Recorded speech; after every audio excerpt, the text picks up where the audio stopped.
अनुराग हत्याकांड के मामले में एक बार फिर से नई अपडेट लेकर हम आए हैं। हमने आपसे दर्शकों से वादा किया था कि खबर में जो भी अपडेट रहेगी, चाहे वो छोटी हो या बड़ी, अनुराग से जुड़ी हर पल पल की रिपोर्ट हम आपके सामने लेकर आते रहेंगे।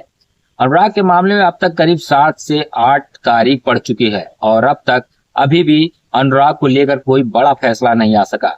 इन सबके बीच में तारीख के बाद फिर से जो सरकारी अधिवक्ता थे, जो पूरे घटनाक्रम को देख रहे हैं, उन्होंने जो बयान दिया है उसे सुनने के बाद आप भी सोचेंगे। दरअसल कि इसमें जो इस हत्याकांड में, पूरे हत्याकांड में जो मुख्य साजिशकर्ता दरोगा था, उसने अपनी जमानत के लिए फाइल अर्जी की थी। जमानत के लिए उसने कोर्ट में अपनी फाइल दाखिल की थी कि उसको जमानत मिल जाए और वो बाहर निकल के चला है। लेकिन जब जज ने उसको फैसला दिया तो वो फैसला एक तरफ से नकारा गया, क्योंकि जज ने कहा कि ऐसे शख्स को कभी भी कोर्ट जमानत नहीं दे सकती।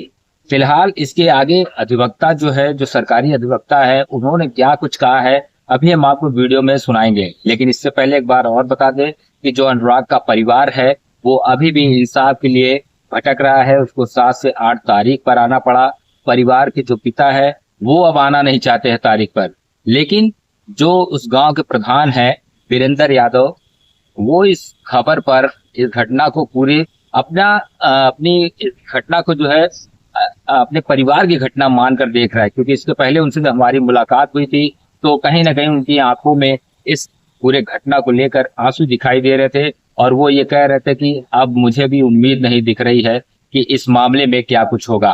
उन्होंने वादा ये भी किया था, अगर फैसला नहीं आता, कोई बड़ा फैसला नहीं आता, तो हम मुख्यमंत्री योगी आदित्यनाथ के पास पूरे परिवार को लेकर जाएंगे, मिलवाएंगे। लेकिन अब जो तारीख पड़ी, सोमवार को भी जो तारीख पड़ी थी, उसमें सरकारी अधिवक्ता का एक बड़ा बयान आया। क्या कुछ उन्होंने कहा, आइए आपको सुनवाते हैं। हत्याकांड जो है उसमें राजेश यादव जो दरोगा आरोपी है, उसकी बेल आपने खारिज कराई। आप जी क्या कुछ आपने क्या कुछ मामला रहा? देखिए, अनुराग यादव की जो बेल खारिज हुई माननीय न्यायालय द्वारा, वो उनकी जो 120 भी कॉन्स्पिरेसी में उनके द्वारा सारी घटना को खारिज कराया गया था, जिसके कारण माननीय न्यायालय ने बेल खारिज किया है। और उसमें राजेश यादव जो दरोगा जी हैं, वो मुलजिमों को प्रोटेक्शन दे रहे थे और उनको ले जाकर के लखनऊ में सरेंडर करवा दिया था। तो उनकी अहम भूमिका को देखते हुए माननीय न्यायालय ने उनकी बेल खारिज किया।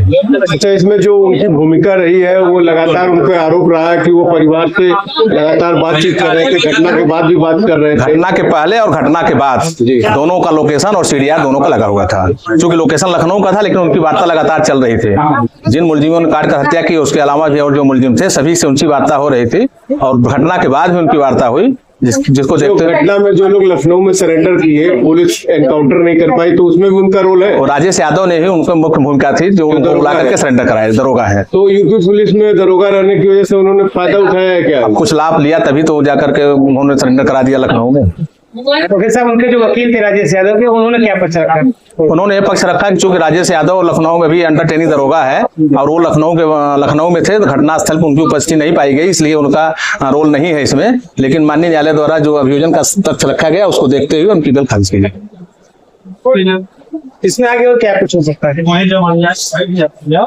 आगे ट्रायल चलेगा, ट्रायल के बाद जब दोषी होगा तो देखा जाएगा। तो देखा आपने किस तरीके से अधिवक्ता ने, जो सरकारी अधिवक्ता है, उन्होंने बताया कि इस पूरे घटनाक्रम के बारे में बताया और ये बताया कि जो मुख्य साजिशकर्ता दरोगा था, उसकी जमानत क्यों नहीं ली, जज ने क्यों उसकी जमानत को खारिज कर दिया।